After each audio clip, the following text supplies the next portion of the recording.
इस वक्त की बड़ी खबर इराक से सामने आ रही है। बगदाद में अमरीकी सफारत खाने के करीब 2 रॉकेट दागे गए हैं। AFP के हवाले से यह खबर सामने आ रही है। बगदाद में अमरीकी सफारत खाने के करीब 2 रॉकेट दागे गए हैं।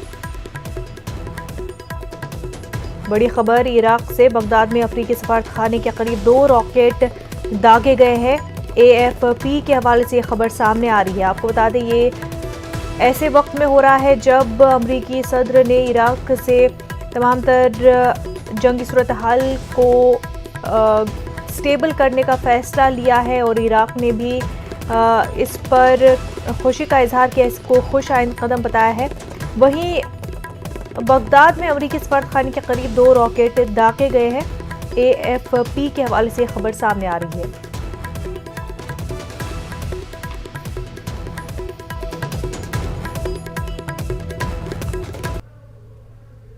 आगे बढ़ते, पंजाब कांग्रेस के अरकान पार्लियामान ने पार्लियामेंट के बाहर गांधी जी के मुजस्समे के करीब किसानों के खिलाफ लाए गए सियाह कवानीन के खिलाफ एहतजाज किया। एहतजाजी कांग्रेस कारकुनों ने मरकजी हुकूमत के खिलाफ नारेबाजी की। जवाब तुमको देना हो, किसान को जवाब दो, प्रधानमंत्री जवाब दो, प्रधानमंत्री जवाब दो, जवाब से न्याय करो, न्याय करो, न्याय करो, जवाब दो, जवाब दो, जवाब दो, प्रधानमंत्री। हमारा मजदूर, हमारा किसान हमारे देश की सबसे बड़ी शान, वो बॉर्डर पे बैठा हुआ है। 500 से ऊपर जाने जा चुकी है, 500 से ऊपर, और हम लोग काम रोको मता लेके आते हैं, जजमेंट मोशन लेके आते हैं कि काम रोककर पहले उसकी बात की जाए। पार्लियामेंट में ये बात करते नहीं है, बाहर आकर ये प्रेस कॉन्फ्रेंस कर देते हैं, हम जवाब देने के लिए तैयार हैं। जहां जवाब देना वहां करो ना, और फिर ये खारिज क्यों करते हो, और जजमेंट मोशन खारिज क्यों करते हो? उसको स्वीकार करो और बोलो ठीक है काम रोक दिया, करो बात। उस बात पे तो आते नहीं हो, बाहर मिसलीड कर रहे हो देश को कि ये बोलकर कि हम चलाना चाहते, ये चलने नहीं देते। बेसिकली ये चलाना नहीं चाहते, ये जवाब दें किसान के मुद्दे पर। ये दुश्मन साहब व्यवहार ना करें, हर एक आदमी की बात सुने, हम लोग बात करने के लिए तैयार हैं। कंफ्यूज कांग्रेस पार्टी नहीं है, इनका ये ऑप्टिक्स अपने बंद करें।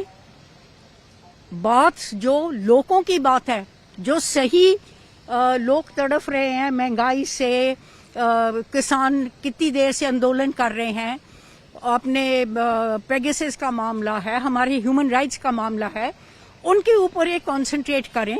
इनका फर्ज बनता है, लोगों की सरकार है, लोगों के मुद्दे उठाएं। और हमारे लिए पंजाब में सबसे बड़ा मुद्दा किसानों का है, और दूसरे मुद्दे उतने ही इक्वली इम्पोर्टेंट है। क्या 4-5 मुद्दे कह रहे हैं, उनके ऊपर चर्चा कराएं। ये तो बातें करते हैं, दो मुही सरकार है, झूठ बोलते हैं क्योंकि इनके पास जवाब नहीं। 8 महीने हो गए किसानों को, क्या उनके बीवी बच्चे नहीं है? और कौन सी जगह वो रह रहे हैं, कौन सी फैसिलिटी ये दे रहे हैं? पेगासस में बताते क्यों नहीं है? क्या पेगासस इंडिया में आया? सरकार ने खरीदा, प्राइवेट लोगों ने खरीदा, और कौन लोग हैं जिनका सर्वेलेंस आपने किया? पेट्रोल इतना महंगा क्यों हो गया? 2/3 टैक्स कैसे हो गए?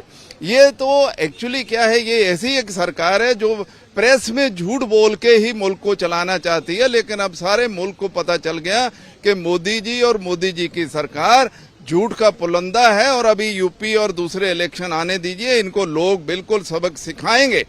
पिछले 7 दिन से लगातार मैंने और दीपेंद्र हुड्डा जी ने राज्यसभा में 267 का हमारा एडजॉर्नमेंट मोशन लगा हुआ है। हम तो इतना ही कह रहे हैं, भैया 5 मिनट हमें दीजिए और हमें चर्चा का टाइम बताएं। मैं ओपन आपके टीवी पर कहता हूं गवर्नमेंट को, पार्लियामेंट्री अफेयर्स मिनिस्टर को, आप हमें टाइम बताएं किस दिन से चर्चा होगी, आप ही को बता दें, हम हाउस चलने देते हैं। इनका मकसद हाउस चलाना नहीं है। सारा विपक्ष इकट्ठे खड़ा है कि 2 मुद्दों की चर्चा की जाए। सबसे पहले किसानों की बात हो, और दूसरा जो मुद्दा वो उठा रहे हैं। 9 दिनों से रोज मैं एडजॉर्नमेंट मोशन दे रही हूँ। जे सरकार चर्चा चाहती तो एडजॉर्नमेंट मोशन एडमिट करके समय दे। समय देने से उन्हें कौन रोक रहा है? हकीकत ये है, ये अन्नदाता विरोधी सरकार है। किसान मर रहे हैं, ये कहता कोई किसान मर नहीं रहा है। ये बाबा साहब अम्बेडकर का भी अपमान कर रही है, क्योंकि संविधान को अकेले नतमस्तक होके पार्लियामेंट में मत्था टेक के नहीं होता। संविधान प्रक्रिया को जिंदा रखना सरकार का दायित्व है और विपक्ष को बोलने ना दिया जाए, क्योंकि आप जासूसी से भाग रहे हैं, आपको कुछ छपाने के लिए हैं। आप ये काले कानून को लागू करके कुछ पूंजीपतियों का फायदा करना चाह रहे हैं, जिस करके आप ये डिस्कशन से भाग रहे हैं और रद्द नहीं कर रहे। मरकजी वजीर प्रहलाद जोशी ने ओपोजिशन पर निशाना साधा। उन्होंने कहा कि हुकूमत ओपोजिशन के मुतालबे पर मुबाहिसे के लिए तैयार है। इस दौरान उन्होंने राहुल गांधी को भी आड़े हाथों लिया। करते हैं इसमें कुछ हमने एक अननेसेसरली ए नॉन इशू बना के इतने सारे दुनिया के हजारों लोगों का अभी ऐसा स्पाइंग हो सकता है क्या? There should be and what Rahul Gandhi talks he doesn't understand. That is his basic problem. And he speaks most immaturity. And this is very unfortunate. And government wants, and we are requesting, and speaker is requesting, chairman is requesting, and continuously we have requested them personally also approaching them. In spite of that, they are not running, I mean, allowing the house to run. And ऊपर से कहना कि हम चलाना नहीं चाहते, बिल्कुल ठीक नहीं है। मैं अभी भी चाहता हूं कि आप एक तो आप कोविड पर चर्चा मांगता, हमने हाँ कर दिया, राज्यसभा में चर्चा भी होगा, इधर चर्चा नहीं करते हैं और उधर भी इधर बंद कर रहे, तो इसीलिए उधर बंद करते हैं। ये क्या है तरीका है? It is most unfortunate. We want to run the parliament and we want the discussion. And प्रधानमंत्री जी पहले दिन ही कहा है कि सार्थक चर्चा होना चाहिए। किसान लगातार एहतजाज कर रहे हैं और ज़रूरी क़वानीन के मनसूखे का मुतालबा कर रहे हैं। हमारे नुमाइंदे रवि मिश्रा ने जायजा लिया है, आइए देखते हैं। किसानों का जत्था जंतर मंतर पहुंच चुका है। आपको बता दूं कि रोजाना 200 की संख्या में सिंगू बॉर्डर से किसानों का जत्था जंतर मंतर पहुंच रहा है और लगातार यहां पर किसान संसद चलाई जा रही है। आज फिर सिंगू बॉर्डर से 200 किसान जंतर मंतर पहुंचे हैं और आज फिर संसद की कार्रवाई यहां पर चलाई जाएगी। इसका नाम किसानों ने किसान संसद दिया है। आप देख सकते हैं कि हाथ में बैनर है, झंडे हैं और लगातार किसान आंदोलन में ये तमाम किसान दिल्ली की सरहदों पर डटे हुए हैं। और आज हमेशा की तरह जो किसान हैं वो सिंगू बॉर्डर पहुंचे हैं और आज की जो कार्रवाई है वो शुरू होगी। हमेशा किसान संसद में एक डिप्टी स्पीकर नियुक्त किया जाता है, एक स्पीकर नियुक्त किया जाता है और तमाम जो किसान हैं वो एक सांसद की भूमिका में रहते हैं और किसानों से जुड़े हुए मुद्दे उजागर करते हैं। अब देखना दिलचस्प होगा कि आज किसान संसद में क्या कुछ होता है और किन मुख्य विषयों पर चर्चा होती है। कैमरा पर्सन ममनून के साथ रवि मिश्रा, न्यूज 18, नई दिल्ली। दिल्ली में कांग्रेस ने सिविल लाइन्स इलाके में मरकजी और रियासती हुकूमत के खिलाफ जबरदस्त एहतजाज किया और मरकजी हुकूमत और दिल्ली हुकूमत को कोरोना मैनेजमेंट और दीगर मुद्दों पर घेरने की कोशिश की।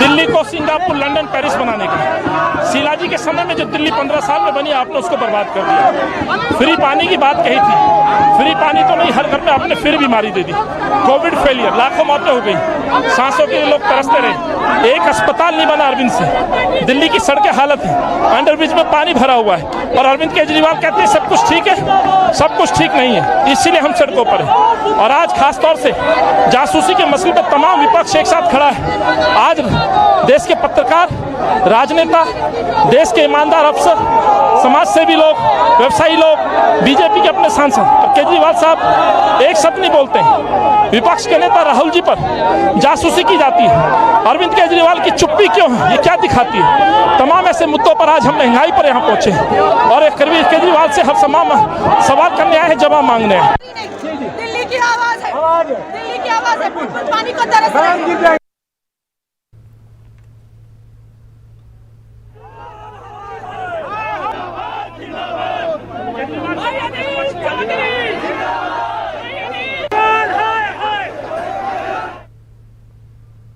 मध्य प्रदेश 12वीं बोर्ड के नताइज का ऐलान कर दिया गया है। 12वीं बोर्ड के नताइज का ऐलान मध्य प्रदेश के वजीर बराए स्कूल तालीम इंदर सिंह परमार ने किया है।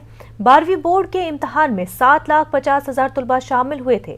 बोर्ड की तारीख में ये पहला मौका है जब 12वीं बोर्ड के इम्तिहानात में सभी तलबा पास हो गए हैं। यही नहीं, बोर्ड की तारीख में ये भी पहला मौका है जब टॉपर और टॉप 10 तलबा की मेरिट लिस्ट जारी नहीं की गई। बोर्ड ने नताइज का ऐलान बेस्ट ऑफ 5 की बुनियाद पर किया है। वाज़ है कि कोरोना कहर के सबब हुकूमत ने 10वीं और 12वीं बोर्ड के इम्तिहानात का इनकाद नहीं कराने का फैसला किया था। 10वीं बोर्ड के नताइज का ऐलान पहले ही किया जा चुका है। आज 12वीं बोर्ड के नताइज का ऐलान किया गया, लेकिन नताइज को लेकर तलबा में कोई खास खुशी देखने को नहीं मिल रही है। बेशतर तलबा का कहना है कि उन्होंने साल भर इम्तिहानात की तैयारी की थी और वो अपना नाम मेरिट लिस्ट में देखना चाहते थे। हमारे नुमाइंदे मेहताब आलम इस वक्त हमारे साथ जुड़ चुके हैं। 12वीं के इम्तिहानात के नताइज हो चुके हैं, कोई भी स्टूडेंट फेल नहीं हुआ है, ऐसे में फिर भी स्टूडेंट्स खुश नज़र नहीं आ रहे हैं। मुनज़्ज़ा यकीनी तौर पर 12वीं बोर्ड का नतीजा जारी कर दिया गया और नतीजे की अगर बात की जाए तो ये नतीजा ऐसा है पहली बार तारीख में जिसमें कोई बच्चा फेल नहीं हुआ है। देखने में तो लोगों को बड़ा अच्छा लग रहा है, लेकिन बहुत सारे तलबा ऐसे हैं जो हमारे साथ तलबा खड़े हैं जो ये चाहते थे कि उनका नाम मेरिट लिस्ट में हो, क्योंकि उन्होंने साल भर तैयारी की थी और उनके असातिज़ा ने भी कोरोना कहर में बड़ी मेहनत की थी। हमारे साथ असातिज़ा भी हैं और बच्चे भी मौजूद हैं। जब साहब जानना चाहिए किस तरह तैयारियाँ आप लोगों ने कर? सर, हम लोग बच्चों को ऑनलाइन क्लासेस देते थे। इस ऑनलाइन क्लासेस के अंदर बच्चों ने भी हमें पूरा का पूरा जो है उन बच्चों का सपोर्ट रहा। क्लासेस इन्होंने कंटिन्यू ज्वाइन करी। हर सब्जेक्ट टीचर ने अपने सब्जेक्ट के अकॉर्डिंग पूरी मेहनत जैसे हम ऑफलाइन करते थे ऐसे हमने ऑनलाइन करी। बाकायदा हम पूरा जो है 40 मिनट 40 मिनट का पीरियड लेके उसके अंदर बच्चों को हर सब्जेक्ट टीचर अपने सब्जेक्ट के हिसाब से हर चैप्टर को एक्सप्लेन करना और बच्चों को समझाना, ताकि उनको अगर ऑफलाइन भी एग्ज़ाम होता तो भी बच्चा ऐसा ही रिजल्ट बना पाता ताकि जो इस वक्त में ऑनलाइन के अंदर बना पाए। रिजल्ट आया है, रिजल्ट को लेकर आइए, बच्चे भी हमारे साथ हैं। रिजल्ट आपने देखा? Yes sir. कैसा रिजल्ट है आपके लिए? सर जैसा चाहते थे वैसे ही आया। बहुत मेहनत की थी। सुबह 2 बजे घर से निकलते थे तो शाम को 9 बजे 8 बजे घर आते थे और IPS को बहुत सपोर्ट करा हमारा। हमको वो क्लासेस लेते थे, ब्रेक देते थे हमको 15 मिनट का कंटिन्यू। बिल्कुल में स्कूल वाला फील आया, बस हम स्कूल नहीं आए। स्कूल नहीं आए, स्कूल जैसा फील आया, लेकिन क्वेश्चन यही था कि लोग मेरिट में अपना नाम देखना चाहते थे। मेरिट लिस्ट जारी ही नहीं की गई। जी, मेरिट लिस्ट नहीं जारी की, कैसा लगा आपको? अच्छा लगा, लेकिन मेरिट लिस्ट आती तो ज़्यादा अच्छा लगता। मेहनत हम लोग ने बहुत की थी, कंटिन्यूस क्लासेस ली थी, घर पे भी पढ़ाई की थी। मेरिट लिस्ट आती तो और अच्छा लगता है। स्कूल ने फुल सपोर्ट किया, टीचर्स ने फुल सपोर्ट किया, सारे डाउट्स क्लियर करे। अल्हम्दुलिल्लाह अच्छा रिजल्ट आया। अब आगे क्या करेंगे? आगे इंशाल्लाह नीट देना है, अल्लाह पाक उसमें निकाल दें तो आगे फिर इंशाल्लाह आगे एडमिशन लेना है। आगे एडमिशन लेना है।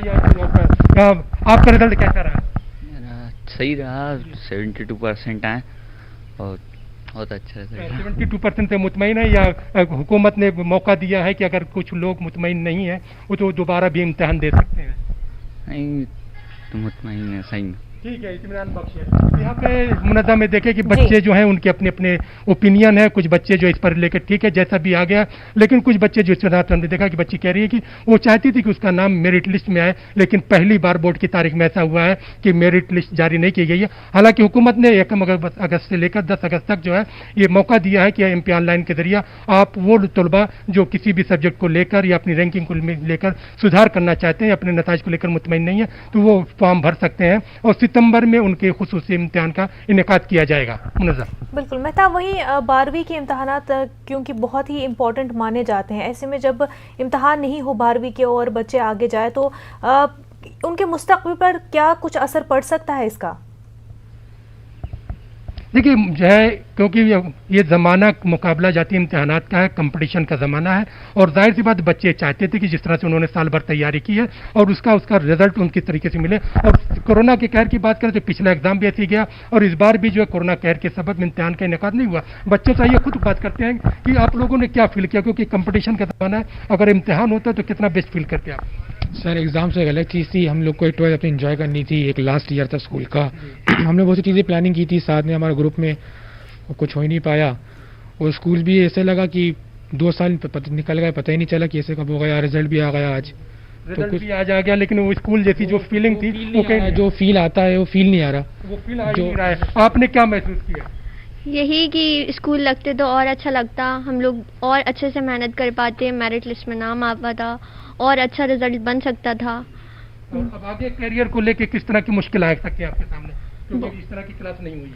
बहुत सारे मुश्किल आ सकते हैं, थोड़े परसेंटेज वैसे तो अल्हम्दुलिल्लाह अच्छे हैं, और ज़्यादा अच्छे आ सकते थे तो और अच्छा एडमिशन मिल सकता था कॉलेजेस में, और अच्छे एडमिशन मिल सकते थे, अच्छे कॉलेजेस में भी जा सकते थे। तो मेरिट को लेकर, रैंकिंग को लेकर बच्चों में एक तरह की फिक्र देखी जा रही है। हालांकि हुकूमत ने ऐलान किया कि जो बच्चे रैंकिंग के हवाले से भी यहाँ पर मामला आ जाता है, क्योंकि आगे फिर कॉलेज में एडमिशन जो है परसेंटेज के हिसाब से भी होता है। वहीं जहाँ पर सरकार जो है 10वीं 12वीं के इम्तहानात नहीं कराए गए और नताइज का सामना भी सामने आ गए, वहीं कुछ प्राइवेट स्कूल्स भी ऐसे देखने को मिल रहे हैं जो प्राइमरी क्लासेस के इम्तहानात कराने में भी बज़िद नज़र आते हैं।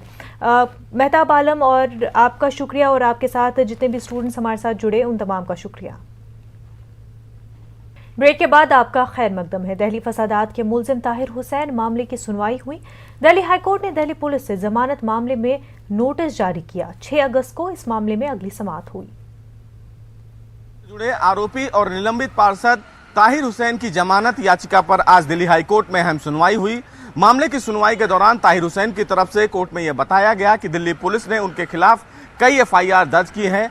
बहरहाल इस पूरे मामले में सुनवाई करते हुए दिल्ली हाईकोर्ट ने दिल्ली पुलिस को नोटिस जारी किया है और इस पूरे मामले में स्टेटस रिपोर्ट को भी तलब किया है। देखना बेहद अहम होगा कि जब 6 अगस्त को इस पूरे मामले में दिल्ली हाईकोर्ट दोबारा सुनवाई करेगा तो दिल्ली पुलिस अपनी स्टेटस रिपोर्ट में ताहिर हुसैन की जमानत को लेकर क्या कुछ जवाब दाखिल करता है।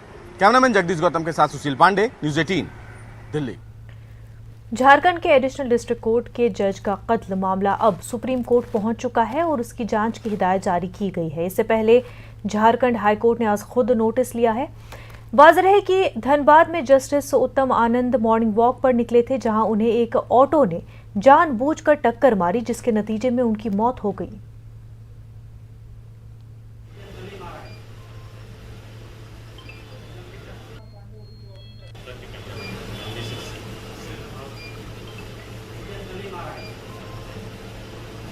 झारखंड के धनबाद में जस्टिस उत्तम आनंद की मौत के जांच का मामला सुप्रीम कोर्ट पहुंच गया।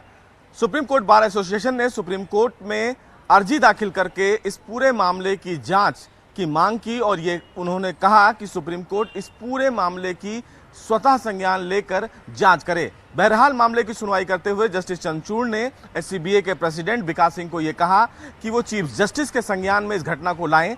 बहरहाल विकास सिंह ने चीफ जस्टिस के संज्ञान में इस पूरी घटना को लाया और उन्होंने बताया कि इस पूरे मामले की जांच होनी चाहिए। चीफ जस्टिस ने SCBA के प्रेसिडेंट विकास सिंह से कहा है कि उन्होंने फिलहाल झारखंड हाईकोर्ट के चीफ जस्टिस से बात की है, वो इस पूरे मामले में जो इंक्वायरी है उसको लेकर अवेयर हैं और इस पूरे मामले में जांच की जाएगी। आपको बता दें कि धनबाद में जस्टिस उत्तम आनंद सुबह मॉर्निंग वॉक पर निकले थे और उसी समय पीछे से एक ऑटो ने टक्कर मारी। पहले बताया गया कि ये फिलहाल एक रोड एक्सीडेंट है, लेकिन जब CCTV फुटेज सामने आया तो ये पता चला कि एक बड़ी साजिश है और इसी साजिश का पता लगाने के लिए सुप्रीम कोर्ट में इस पूरे मामले को संज्ञान में लाया गया है। देखना बेहद अहम होगा कि जिस तरह इस पूरी घटना ने लोगों का ध्यान अपनी ओर आकर्षित किया है, तो क्या इस पूरे मामले में कहीं ना कहीं एक बड़ी साजिश पीछे तो नहीं है। बहरहाल सुप्रीम कोर्ट के संज्ञान में यह पूरा मामला आ चुका है और चीफ जस्टिस झारखंड ने भी ये कहा है कि इस पूरी घटना को जांच के लिए देखा जाएगा और ये पता लगाने की पूरी कोशिश की जाएगी कि आखिर इस बड़ी साजिश के पीछे कौन लोग हैं। कैमरामैन जगदीश गौतम के साथ सुशील पांडे, न्यूज़ 18 दिल्ली। मुल्क में कोरोना वायरस के 40,000 से ज्यादा केसेस दर्ज हुए हैं। कल एक ही दिन में मुल्क भर में कोरोना से 640 मरीजों की मौत हो चुकी है। महकमे सेहत की रिपोर्ट के मुताबिक कल मुल्क भर में 17,28,795 अफराद का कोरोना टेस्ट किया गया, जिसमें 43,509 अफराद कोरोना से मुतासर पाए गए। कल मुल्क भर में 43 लाख से ज्यादा अफराद को कोरोना का वैक्सीन दिया गया। अब तक 45 करोड़ बाशिंदों को कोरोना का वैक्सीन दिया गया है। वहीं तेलंगाना में फिर से कोरोना के केसेस बढ़ रहे हैं। पिछले 24 घंटों के दौरान रियासत भर में 657 नए केसेस दर्ज हुए हैं। चंद दिनों से रियासत में कोरोना काबू में नजर आ रहा था। अवाम की लापरवाही की वजह से कोरोना फिर से अपना असर दिखाना शुरू कर दिया है। ग्रेटर हैदराबाद के हुदूद में सबसे ज्यादा 77 नए केसेस दर्ज हुए हैं। वहीं महकमे सेहत की रिपोर्ट के मुताबिक रियासत भर में 9,314 एक्टिव केसेस बताए जा रहे हैं। और केरल में 31 जुलाई और 1 अगस्त को मुकम्मल लॉकडाउन का फैसला किया गया है। कोरोना के बढ़ते मामलों के पेश नजर यह कदम उठाया गया है। मरकजी हुकूमत केरल के लिए 6 रुकनी टीम रवाना करेगी।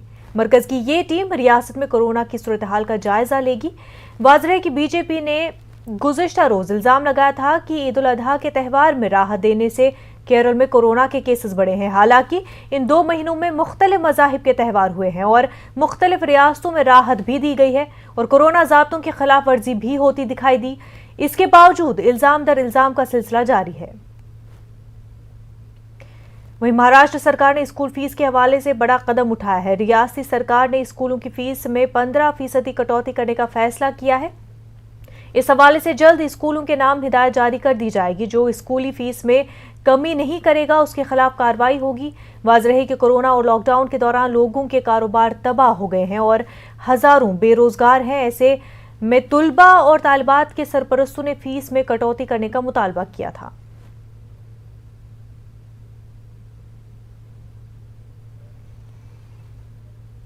हाल बारिश से दरिया कृष्णा में सैलाबी सूरत हाल देखी जा रही है। दरियाई कृष्णा पर तामीर श्रीसेलम डैम तकरीबन लबरेज हो गया है। हुकाम ने श्रीसेलम डैम से इजाफी पानी को छोड़ दिया है।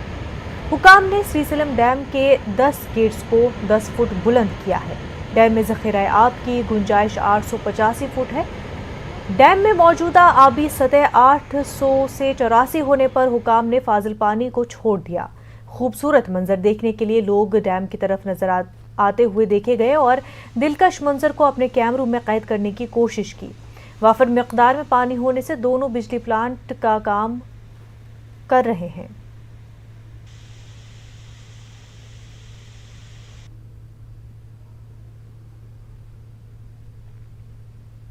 नेटवर्क 18 फेडरल बैंक संजीवनी गाड़ियां पूरे मुल्क में कोरोना वायरस से मुतासरा अजला में गश्त कर रही है। वैक्सीन की अहमियत के हवाले से हमारी बेदारी लाने की कोशिशों को आपकी तायद की अशद जरूरत है। आइए एक नजर डालते हैं कि संजीवनी गाड़ियां किन इलाकों में हैं।